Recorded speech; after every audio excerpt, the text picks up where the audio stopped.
Good. Okay, you're all set. Okay, then let's call the meeting to order at 7:03 p.m. Need a motion to approve tonight's agenda. Actually, I'd like to make a motion to amend the agenda Okay, to Second. allow to allow some community comments. Yeah, second. any discussion necessary? If not, roll call to approve an amendment to the agenda. Sean Nicholson, aye. Bill Desutter, aye. Dorothy Scally, aye. Vicki Ludwigson, aye. Mary Lawrence, aye. Motion passes to amend the agenda. And then we would need a motion to approve the amended agenda for tonight. Make A motion to approve the amended agenda. Second. Okay, roll call vote. Sean Nicholson, aye. Phil Desutter, aye. Dorothy Scally, aye. Vicki Ludwigson, aye. Carrie Lawrence, aye. Agenda is approved for the evening, which leaves us rolling into new business, which is the discussion. We're going to start with discussing the fiscal year 2022 MERSD operational budget, as well as looking at new numbers and the possibility of recertifying after that discussion. Let's see.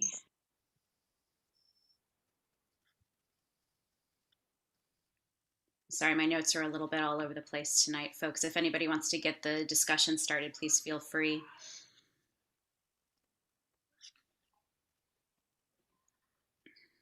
I think simply, Carrie, we left the last meeting. I think there was a question mark about $270,000 worth of potential savings or efficiencies that would need to be achieved. And I think Maureen and Joe went away and took a look at that with the leadership of the schools and just kind of, I think you have a list, or you have kind of your thinking on how those cuts or adjustments would be made and what the impacts would be.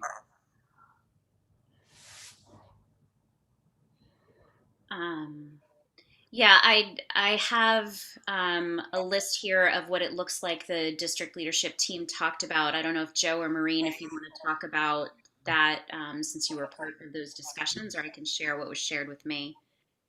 I can share it, and I'll also share a visual. Again, recapping where we were. I'm just going to do a quick screen share so you can see this. We talked about when we met last Thursday that there would be an approximate $900,000 gap to get down to a number in the ballpark of about 320,000. How could we close that gap? We talked last meeting about a grant that Mo went for, Maureen applied for and received literally within the last 10 days or so, about $100,000 grant through DESE for summer school expansion that could be used to supplant money that we have in our operational budget for summer school expenses. We talked about some of the savings and the strong finish of the district in both regular transportation and also special education transportation because of the very nature of the hybrid, in some cases remote schedule of students. Application of different previous grants, particularly CARES, CVRF, a legislative earmark, and so on, all total out about 90,000. Which we still have to expend. Keep in mind, we've talked over several school committee meetings of the ESSER 3 funds that the district will be able to access during the course of this school year to the tune of approximately $460,000. So under this plan, we would expend about half of those funds And then we've kind of detailed some of the non-staff cuts, specifically in efficiency and budgeting more by one student for Norfolk Aggie and various other line item cuts. And, you know, as I said last meeting, that 631,500, you're still talking, as Phil said, a little under $270,000 of additional cuts or efficiencies need to be sustained. As I've shared with the school committee, one model, and we've discussed this as a leadership team, would be these following at 6 FTEs that would not be included. They are a tech support position, a 4th grade teacher at Memorial, and that kind of, again, we're at the class size of around 25 to 26, which is not ideal. However, we could hold tight at that. The instructional coach at the elementary level, a paraprofessional position at Misco Hill Middle School, an ABA tech position at Memorial, and a social studies teaching position at Nipmuc. If you sum them up, that comes out to be a little bit more than $273,169. As we discussed at the last meeting, under this potential recertification model, and cutting our budget by $900,000 and also applying that $185,000 that we picked up in regional transportation reimbursement. And keep in mind that was finalized yesterday morning by Governor Baker, finally signing the FY22 budget.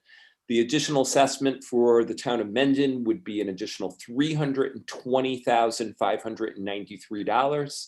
And the additional assessment for the town of Upton would be $881,038. Keep in mind, those numbers have changed just ever so slightly for the simple reason, and we were surprised by it, that in the final budget by the governor, the minimum local contributions did change for the communities. It wasn't anything dramatic. I mean, we're talking literally hundreds of dollars, you know, in the big scheme of things, but essentially very, very similar to the numbers that I presented last Thursday. So that's kind of the status quo from where we were just, you know, 4 or 5 days ago on Thursday.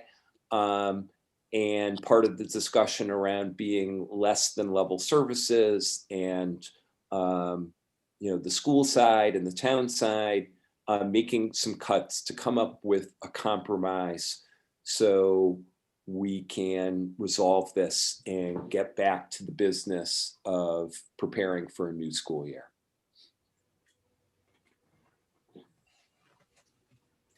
So Joe, just to kind of maybe to summarize and clarify, in those numbers that you popped up on the second slide, that represents, if we look at the whole picture, we're still below level service funding for the district because we're not filling positions that have been left due to attrition or retirement.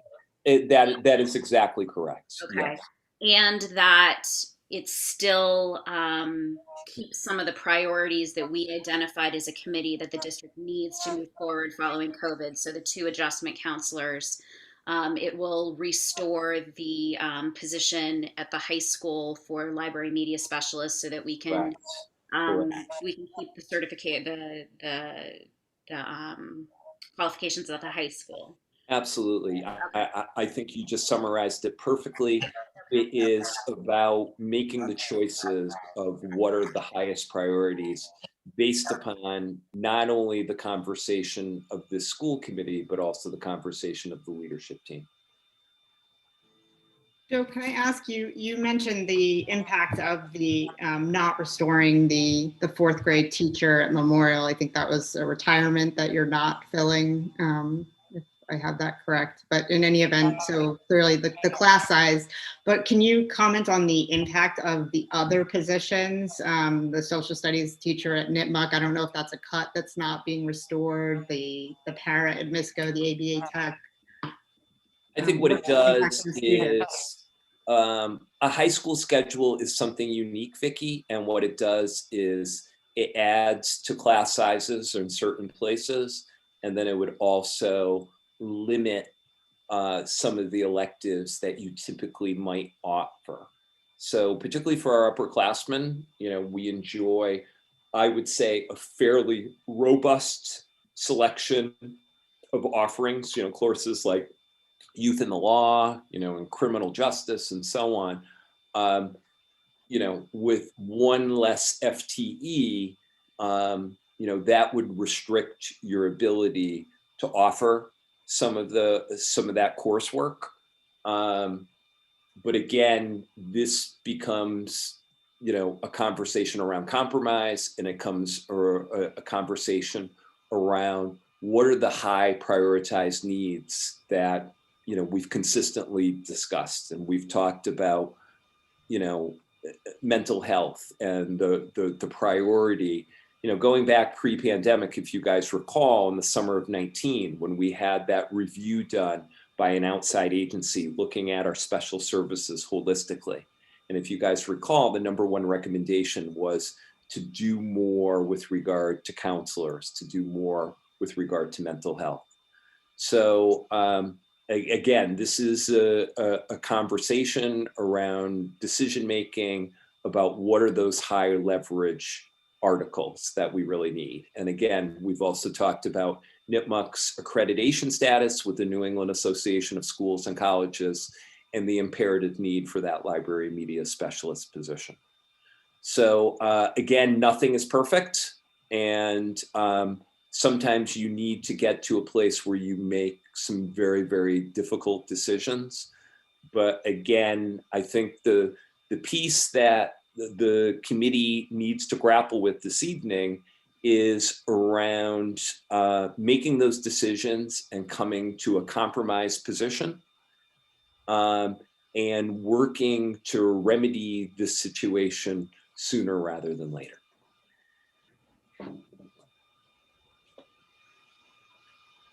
That's fine. And I'm not, you know, I'm not questioning the prioritization. Certainly, I value the adjustment counselor positions as highly as anyone and feel that they're critical. I'm just trying to understand like what the impact is, and that everybody else understands what the impact is to our students here. Sure, absolutely. Well, I mean, from my opinion, it sounds like, I mean, nobody realizes how much those guys in tech support have busted their butts over COVID to make sure that we had engagement from the kids, even online. And, you know, I can point at a number of schools that have basically not had a very good educational support over COVID because they didn't have the technology in place or they didn't have the supports. So, I mean, we could paint a whole story about why these are painful cuts.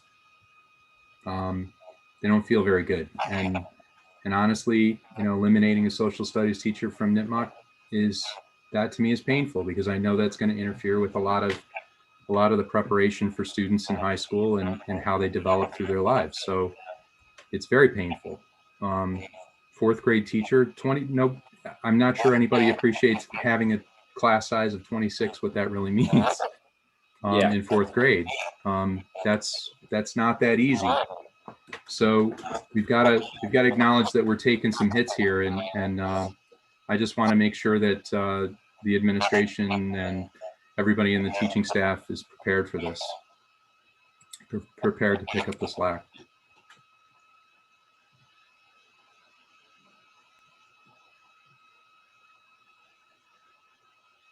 No, I understand as well. I mean, there's no perfect answer, so I appreciate the work that's gone into this.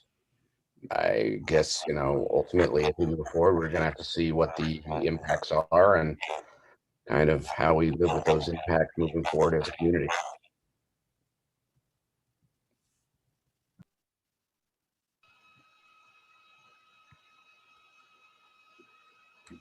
I mean, otherwise, I think we have to make a compromise like this because Mendon needs the money. So, we have to put something on the table for them that they can accept. So I agree with your analysis, and I think I'm prepared to approve this budget. Gary, does it make sense for us to hear from the community at this point and just kind of understand some of the questions and items that are out there? Yeah, I think this would be a good time to do that. I wanted to make sure that everybody in the committee had a chance to ask questions or talk about their feelings about this first. But if we have questions from the community, if you could raise your hand and identify yourself and what community you represent, we'll also be trying to monitor the question and answer. We do have a question asking if the SI position for kindergarten at Clough will remain in place, and will there be a lottery if we want to send our child to the Upton SI program? If we were to go forward with this plan, we would go forward with the 2 strands because there's the numbers to sustain both. Thank you, Joe. Any additional questions or comments from the community? I see a raised hand on the list from Michael Krager.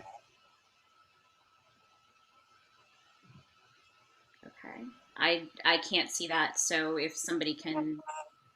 I will promote him to panelist so he can ask his question.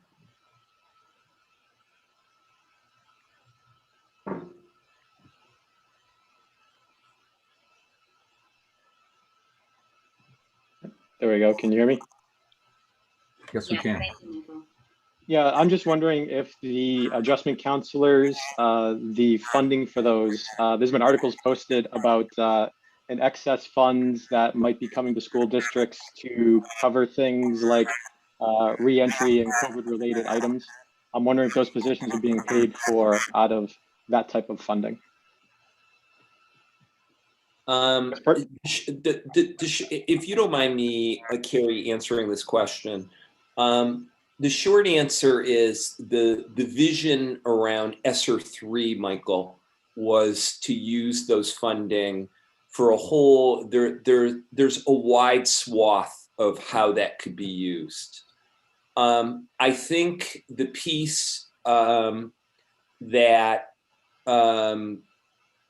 that I closed last Thursday's meeting with is just knowing that the challenging part about using those ESSER 3 funds is it's one-time money, okay? And when you're adding to your operational budget using one-time money, de facto, you're creating a structural deficit for successive years. So again, this is a patchwork approach that we're presenting here. Again, I think there's going to have to be really strong collaboration and cooperation between our 2 communities and the regional school district moving forward for FY23 and beyond. Something that I can say that's very, very positive, that is helpful, and I apologize to the school committee that I'm just kind of springing this on you now, but yesterday afternoon, I had a meeting with our state senator, Senator Fatman. He is now kind of on a mission to reach out to his communities to see, are there some capital expenditures that the state can use money for, that they can use the state ESSER funds. So he really was interested what were some of our capital needs, particularly vis-a-vis technology, and recall our conversation around a pretty significant outlying expense for the upgrade for our wireless network. So he seemed to have a fairly high degree of confidence that we could continue that dialogue and there could be a legislative appropriation specific to Mendon-Upton for some of our technology needs. Michael, I'm sorry I kind of went off on a tangent there. I apologize.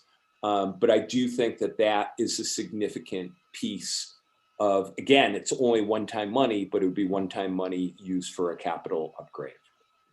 Yeah, I guess the point is that if that's one-time money used for what we believe that are positions that are probably only for next year, I guess, do we expect that position to be held for a long period of time? You know, after we get through next year, do we still believe we need readjustment, re-entry counselors for the students? Because we absolutely need a social studies teacher long-term. We absolutely need a fourth grade teacher long-term. So it feels like if we're not using one-time money to handle one-time positions, we should be looking at trying to do that and saving those teachers at least at a bare minimum.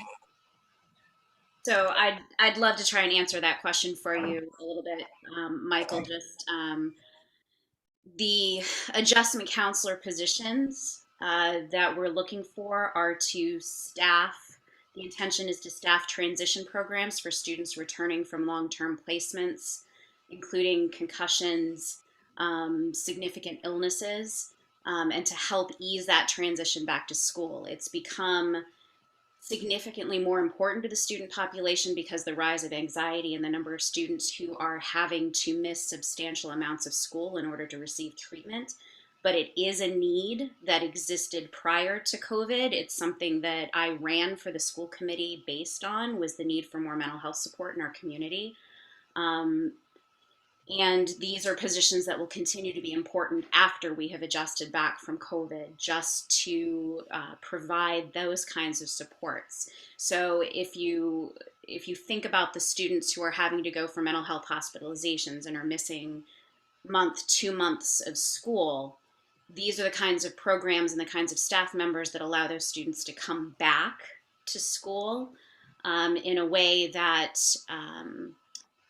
decreases stress on both the students and the teachers that work with those kids. And another importance of these transitional programs is that they can also serve a proactive approach so that we are not losing students to out-of-district placements because we don't have the kinds of mental health supports that they need to stay in district. So I see it as something that both addresses mental health needs that were present in our community before COVID. It helps the students and teachers adjust to what we're experiencing because of COVID, and it helps us to minimize the likelihood that we may have to lose students to out-of-district placements because of our inability to address their mental health needs. Does that help to answer that question about it being a one-time or a one-year? Yeah, that's much better context. I appreciate the detail. And I can see why the desire to have it be a continually paid part of the budget. So no, thank you. I appreciate the context. And also, if I'm not mistaken, Joe, there's $230,000 being applied from ESSER 3 for various reasons, correct? Correct. And part of it, quite frankly, is, in my humble opinion, it is a move of really good faith by the district to try to close this gap and to make this work. And again, in a normal year, we wouldn't be in this position, and it wouldn't be advisable. But we're coming off, I don't think I'm being dramatic in saying a crisis of a lifetime. And I think Carrie did a wonderful job kind of answering Mike's question, but I would add to that in moving forward for this district, I think it's going to be imperative upon the district to be able to effectively communicate to our parents and to the community the imperative need of why we need to have these positions in place. And I just think it's unfortunate that over the last year, in due and large part because of the pandemic, and that we weren't out there, we weren't meeting in person, we weren't meeting in the community, being able to effectively communicate these pieces in the middle of a pandemic was extremely challenging.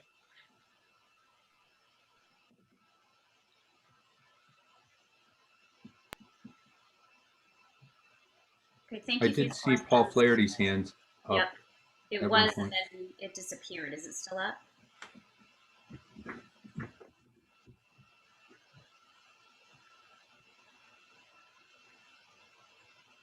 No, I don't see it. Paul's not in the meeting anymore. Okay. Uh, Before we get to hands, there are a couple of questions. I think we can maybe switch back and forth between the questions and maybe raised hands. I have a question from Shelley Cook asking, would the adjusted budget included currently stipended positions? Specifically, she's asking about department heads and curriculum assistants. Yes, they would be involved. They would move forward with those.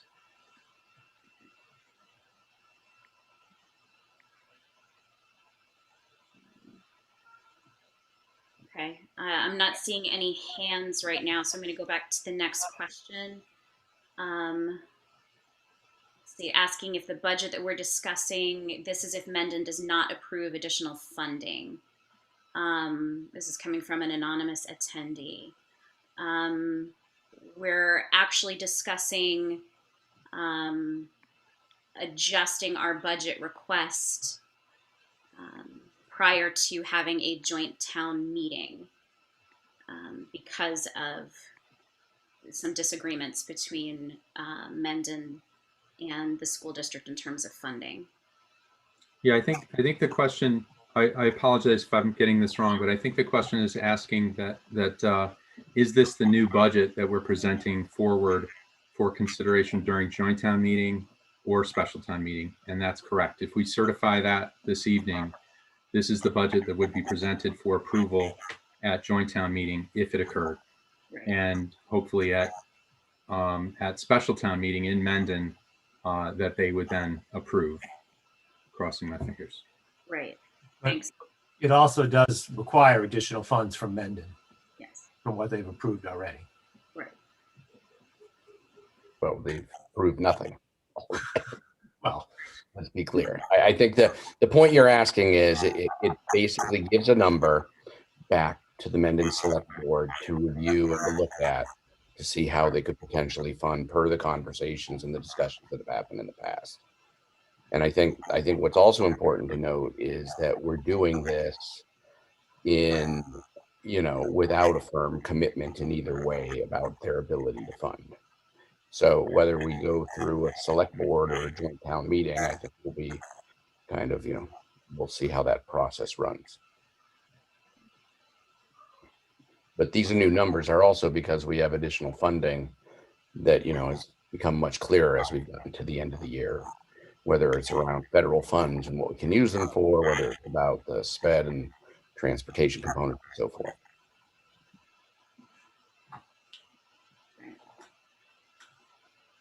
Okay, and we have another question. Is this plan in lieu of a joint town meeting? And I believe at this point we're hopeful that if we can recertify at a lower number based on the additional funding and some proposals by the district leadership team, that we can start with a special town meeting with Mendon and hopefully avoid the joint town meeting. We're looking to do a collaborative problem-solving process here with the towns, and that's the point of having these discussions.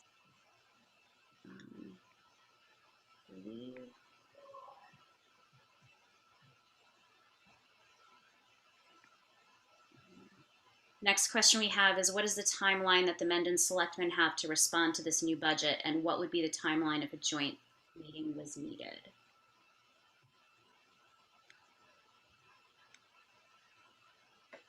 So the special town meeting is at the town of Mendon's discretion. I would assume that they would, I'm hoping that they would do this as soon as possible, schedule a special town meeting. They have asked us to move the current date for August 7th for a joint town meeting. They've asked us to move that to 1 week later to allow them the time to conduct the special town meeting. So I believe that is the plan, that we go to special town meeting. Hopefully Mendon would approve the budget. That would avoid the need to go to joint town meeting. If we decide to move the joint town meeting to 1 week later. Okay, and we have a question. Isn't the select board attending this meeting? They have a meeting posted, and this is the agenda item, attend school committee meeting.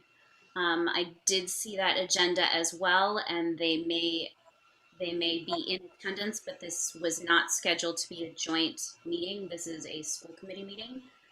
So they may be present to listen, but this is our committee's meeting to discuss the possibility of recertifying our budget.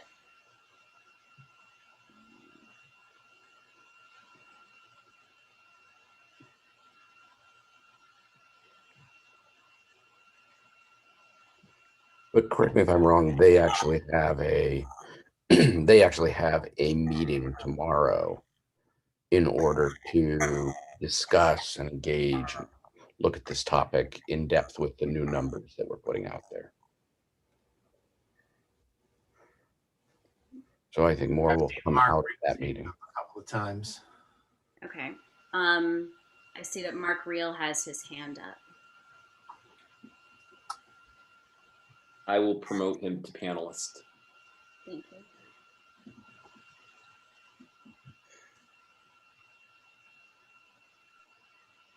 Okay, can you hear me? Yes. Hi, Mark. Great.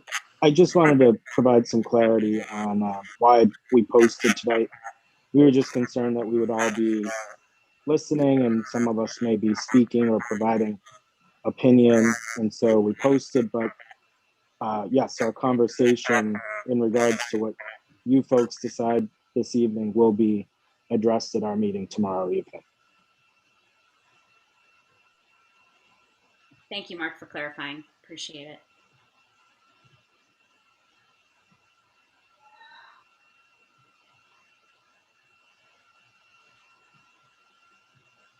Okay, I'm not seeing any additional hands or additional questions. Michael Krager just raised his hand.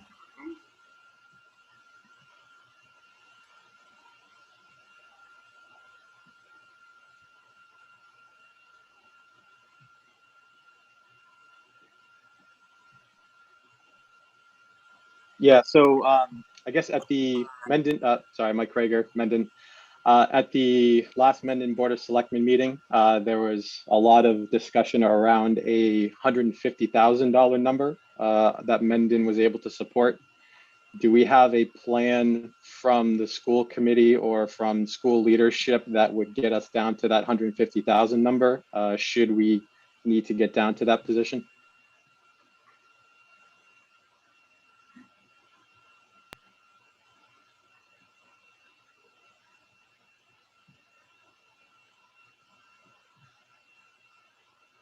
Well, I think that's the point of having our meeting here tonight, is to talk about what numbers we have in front of us and what we think would be a reasonable ask from the school committee moving forward with this. We're attempting in good faith to compromise with the town. I think the numbers we've talked about tonight show some cuts that need to happen from the school, as well as reflecting some additional monies so that we're being open and transparent in our decision-making process. But also move forward with some of the priorities that the committee has expressed in the past, and as well as supported by the Upton voters in trying to work towards a compromise deal with the town. This is a continuing conversation. This is just our next step in that process. Yeah, thanks. I guess as a Mendon resident with the Mendon Board of Selectmen listening, right, there's been a lot of discussions that at least I know I've been tried to be a part of on social media, trying to find out what is actually acceptable from the town. This feels like a level of compromise, in my opinion. I think the school committee did a good job. It represents a lower number to the town of Mendon. I think that's what they were looking for, in my opinion, and what seems to be the opinion of others. I wish people would do a better job of voicing those opinions to folks. But I think the school committee did a great job finding a way to compromise, making cuts, keeping priorities. So I do think this is a good job. So I know I'm personally supportive of this approach as a Mendon resident, and I hope the Board of Selectmen find a way to be able to support this number. Thank you, Michael.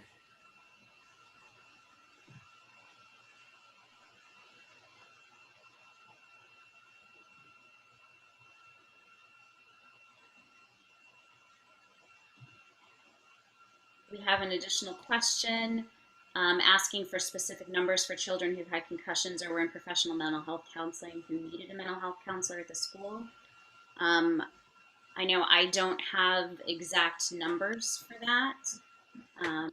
Some of that information is going to be considered confidential for students' files. So I'm not even sure we could provide an exact number for that. But that is, Karen, if you'd like to send a direct email, I can look into that information for you.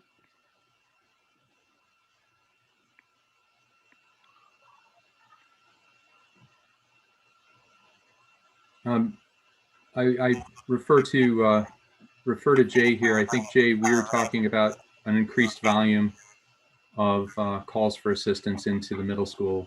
Is that a number you can provide? I don't think that's very specific to any one person. Yeah, I was given some information way back, probably prior to the town meeting.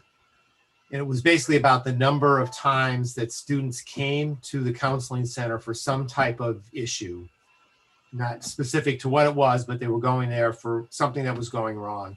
And it was over like 1,000, I think, at Misco Hill alone in this current year.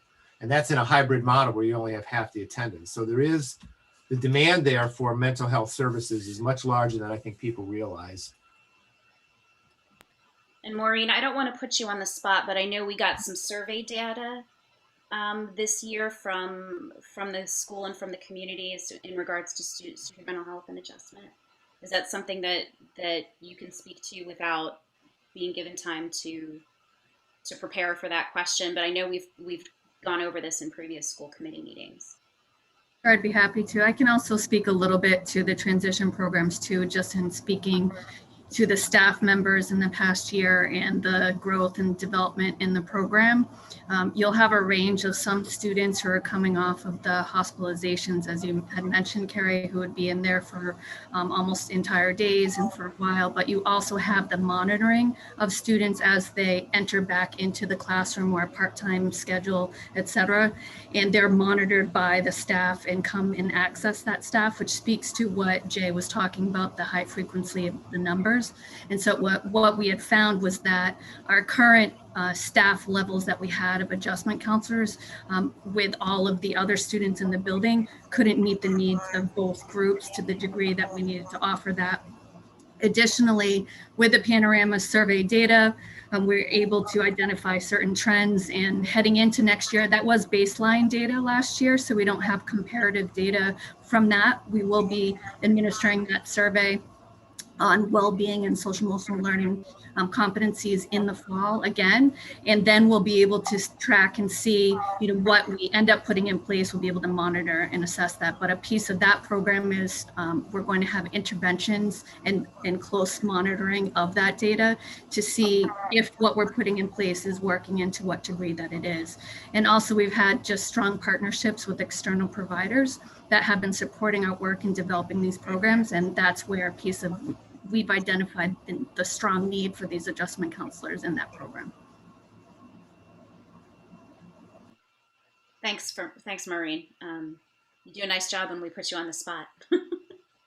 We have a raised hand from Shelley Cook. Okay, I will promote her.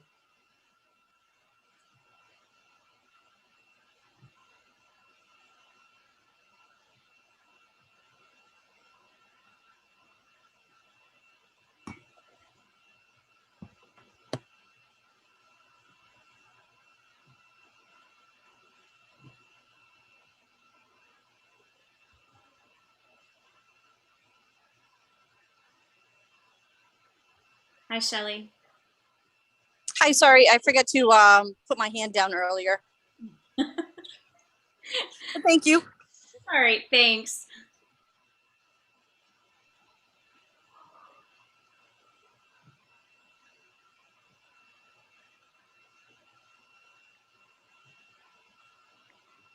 Okay, not seeing any more hands or any additional questions from the community.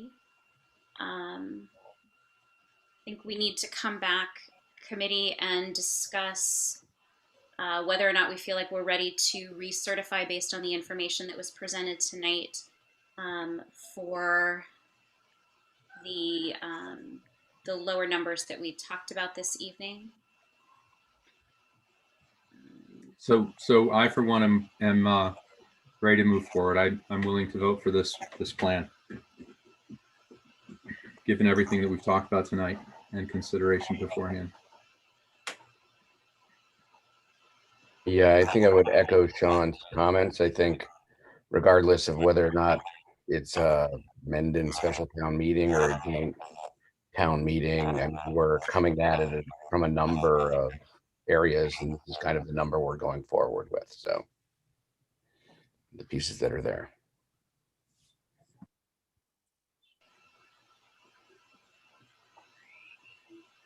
So with that, Yeah. how about who's going to read the motions? Oh, I'm sorry. Go ahead, Dorothy. No, I just was gonna say, you know, it's not the best scenario, but I'm willing to go with the new numbers we've come up with. Yeah, I agree. I mean, nobody's excited about making cuts, but I mean, clearly compromise is the name of the game here, so. Well, I think the three of us have a constituency group that feels very differently. Yeah. So I think the question is, I mean, I do agree that, you know, we've come to a compromise point. I think it's a good place to be. I think we're, you know, whether it's a special town meeting or a joint town meeting, this would be the number we'd be going forward with. You know, it represents the adjustments and the pieces and the end of year data and those things. So we'll be able to work against that. But it does have impacts. It has impacts to the student experience in fourth grade. It has impacts to some of the support at Nipmuc and some of the, you know, social studies there. So, you know, some real things. And I think as we look at next year, I think we're going to have to get our hands around this, you know, much earlier, i.e. the end of the summer, early September. And Definitely understand what's going to have to happen from the standpoint of, you know, working together to make sure that we've got a good sense and a view towards, you know, next year, because we're going to have the same kind of challenges next year.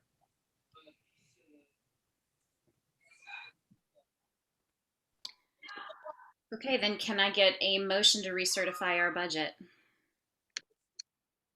Well, I think we've got 5 motions, right? That's true. So somebody's got to read the motions. Yeah. I did that already. I'm happy to read it in a minute. Mark Reel actually had a good question, because he's raised his hand to inform us that they need 2 weeks of additional time beyond the 7th of August in order to probably arrange and do what they need to do to be able to try to make this number work. I'm sorry, Mark, if you could you explain why that is? I'm not trying to put pressure on you. I just want to understand what the logistics are.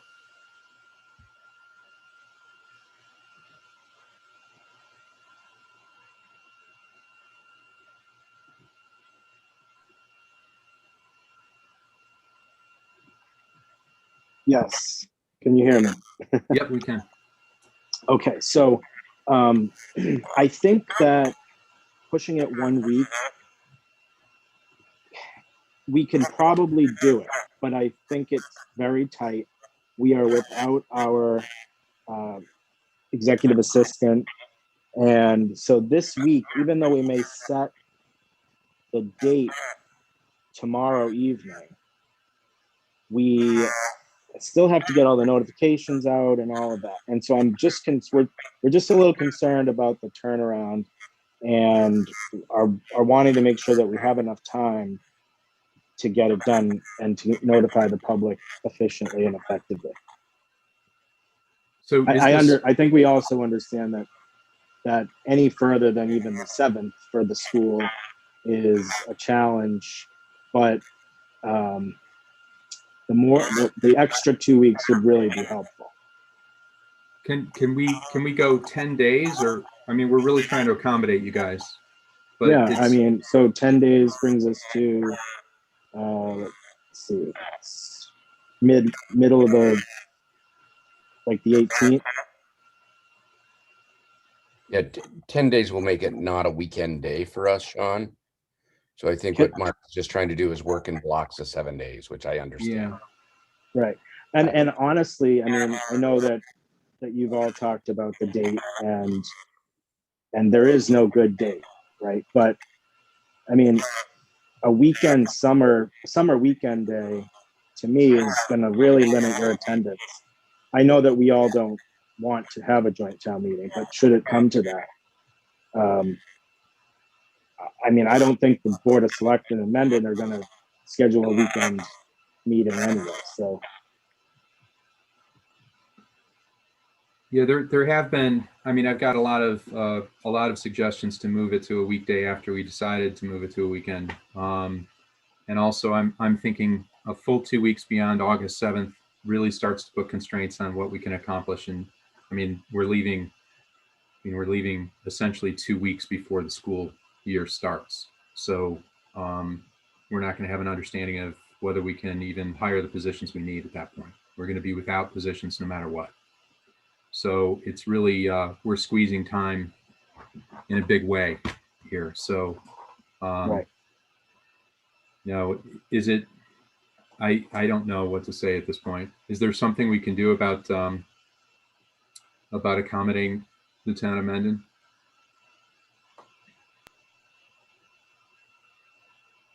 Well, and it becomes a question of which piece of the town of Mendon are we accommodating as well, because I've heard from members of the FinCom that the earlier the better. It helps them with the decisions that they need to make as well. Well, it's really not up to the FinCom. It's really the select board that decides that. So, you know, we want to do it as soon as possible, but we also want to be realistic that we aren't going too fast. And so, you know, if 2 weeks for you is too much, then, you know, is there a shorter number that is still within range that's reasonable? Because keep in mind, the special town meeting would be before that.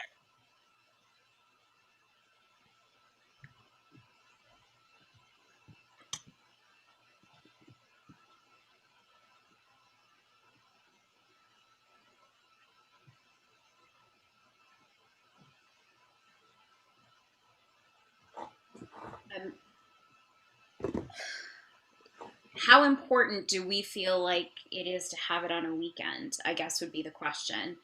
I mean, I am uncomfortable with pushing it much further back in August because of the concerns for what that means in terms of staffing the schools and parents getting notified about student schedules and a lot of the things that come along with that. I'm really uncomfortable with the 2 weeks that you're asking for, Mark. But I understand that there needs to be time, that you need time to talk about these things. I guess my question for you might be, you're hearing our discussion, you've had some conversations. You know, if there was some acknowledgement from you and your committee that this sounds like a more realistic number, that this is something that you feel confident that Mendon can work with and we can avoid this joint town meeting, I'd be more comfortable working with you a little bit more, I guess, on adjusting that date. But I'm really nervous about the idea that we're going to be able to make this work, and then it doesn't come through, and then we're mid to late August and we're at a joint town meeting trying to make everything come together. So I believe, I want to believe that we are going to be scheduling a special town meeting tomorrow. I would be surprised if that doesn't happen. But again, it's just, you know how it works. I can't say for 100% sure until we're at that meeting. But So could I make a suggestion? Of course. Mark, because I understand the challenges that you have. Could I say we put this topic off? Maybe we'll have a very quick meeting again next week. I mean, we're meeting all summer long anyways. great. But we have another virtual meeting next week as a school committee. And based on the outcomes of the meeting, of the select board meeting for Mendon tomorrow, we can look at the potential adjustment and what would be needed. Yeah. I think that sounds like a reasonable suggestion, Phil. We also have Mike Maroli with his hand up.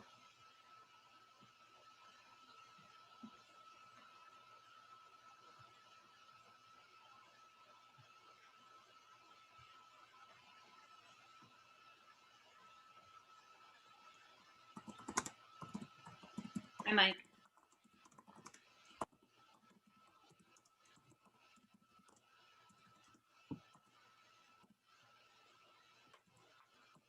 Mike, are you there? Sorry, I didn't realize I needed to unmute myself. Good evening. I've been listening to the whole conversation, and I can tell you that I think all three of us are on the same page, but certainly as Mark said, I'm not going to speak for the other two members of the select board, but I believe that we can and we will, as a board, come up with a proposal to close that gap. If you push the meeting off, the joint town meeting off long enough to get us to meet I think it's a 14-day requirement after our meeting tomorrow night, and we get the numbers together to come up with a warrant article that can be voted on at a special, that we'll vote to send that out and put it to the townspeople. And again, I think Mark pointed out, those ballot votes didn't necessarily say they didn't want to give the school any more money. They just didn't want their taxes to go up. And this is a process where we can give the school this lowered amount without increasing taxes this year, which is exactly what I think everybody wanted in the first place. So I think you can be confident if you do make those decisions tonight.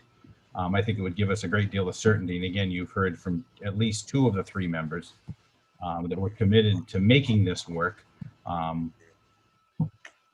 that's what we're going to discuss and get down to numbers tomorrow night, and then have a warrant article that we can start the process of putting it out and scheduling the meeting. But we want to make sure that we can get it all done before before any kind of a joint town meeting happens. And the further out you can push it, I know you go deeper into the summer, but the further you push it out, the easier it is to cancel that once we make it not necessary any longer.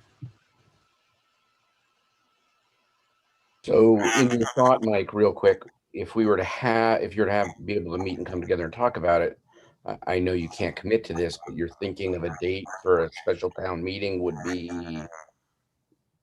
what? Well, I know Jay is no longer the town moderator, but I think we discussed this, and I know you're still muted, Jay, but I think we need 14 days, right, from when we decide to hold a special. We can't hold it sooner than 14 days before we vote on it, correct? Yep, you have to have a 14-day window. So if you were to choose the date tomorrow night, and tomorrow night is the 21st, the soonest you could schedule it would be August 4th, I believe. And that's cutting it really tight. So it sounds to me like if it's at all possible for you to schedule a special town meeting the week of August 8th or 9th, that Sunday, Monday, sometime that week, with the school committee then also scheduling a joint town meeting for the week after. So instead of, like, we talked about pushing it out a week, which would be to the 14th, maybe you push it out to the 18th or something like that.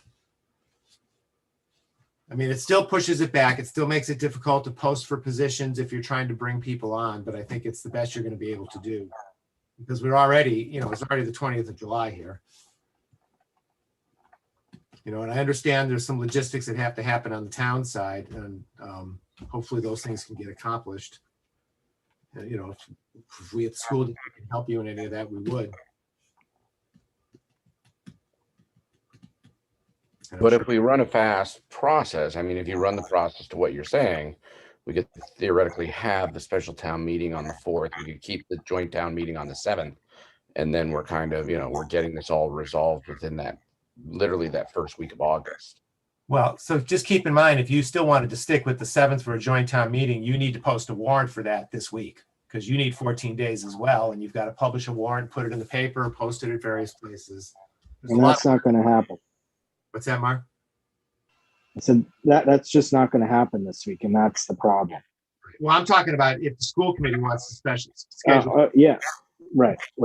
But even on our end, I mean, we're not able to do the turnaround this week like we normally would because of our office is not being fully staffed right now due to illness and other absences. Right. So this week is a problem. I mean, in a perfect world, you could schedule a special town meeting for the week of the 9th. That would be ideal. Which is, what, 3 weeks out from now. So can I think Member DeZutter mentioned that maybe the school committee could take this part of the issue up after our meeting tomorrow evening. I do think that would be helpful, just so that we can have the conversation of the timing tomorrow, hopefully have a date set tomorrow, and then the school committee can adjust based on that. I think that's reasonable. I think that makes sense. I would agree. I think that's the best approach.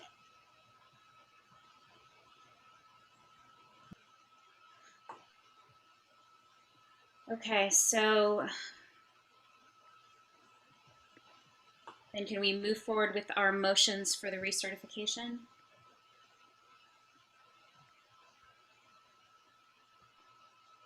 Sure, you want me to read it, or Sean, you wanted to read it? No, I already did my service to the community. Go for it, Phil. Okay, here we go. I make a motion, and I'm just going to read all 5 motions, and then we can vote on it in one fell swoop. I make a motion number 1, to set the operational budget for the Mendon-Upton Regional School District for the 2021-2022 fiscal year at $39,090,339 that consists of general operations within the levy limit of $38,299,298 and debt service outside the levy limit of $791,041.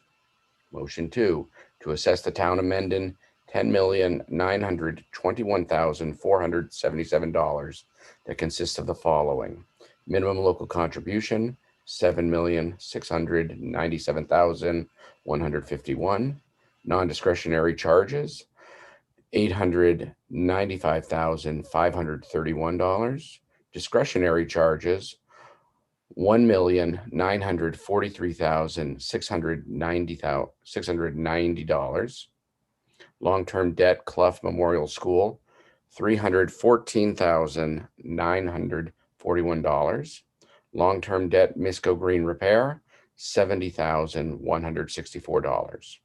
Motion 3, to assess the town of Upton $13,510,371 that consists of the following: minimum local contribution $9,543,250, non-discretionary charges $1,123,250, discretionary charges $2,437,936, long-term debt Clough Memorial School $326,809, long-term debt Misco Green Repair $79,126. Number 4, to appropriate $13,805,183 from state aid that consists of the following: Chapter 70 funds $12,511,846, regional transportation reimbursement $1,269,020, charter school tuition reimbursement $24,000, $317. And motion 5, to appropriate $853,309 from the following school district sources: Vision Sped contracted services, $75,000. Transfer in from revolving accounts, $150,000. Medicaid reimbursements, $25,000. Debt service bond premium, $3,309. And E&D appropriation of $600,000. I need a second. Second, Second. 5 seconds. Any additional discussion from the committee? If not, roll call vote to approve. Sean Nicholson, aye. Phil Desutter, aye. Dorothy Scully, aye. Vicky Ludwigson, aye. Lawrence, aye. All 5 motions pass and the budget is recertified. Interesting feedback coming through tonight. Somebody sounds like they're watching a really fun TV show.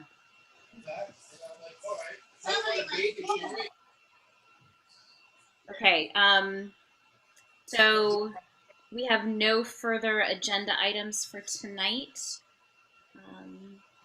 So I believe sort of as a summary, we've recertified our budget and we are going to, at our meeting later in the next week, look at moving the date for the joint town meeting in response to what happens at the Mendon Select Board meeting tomorrow night.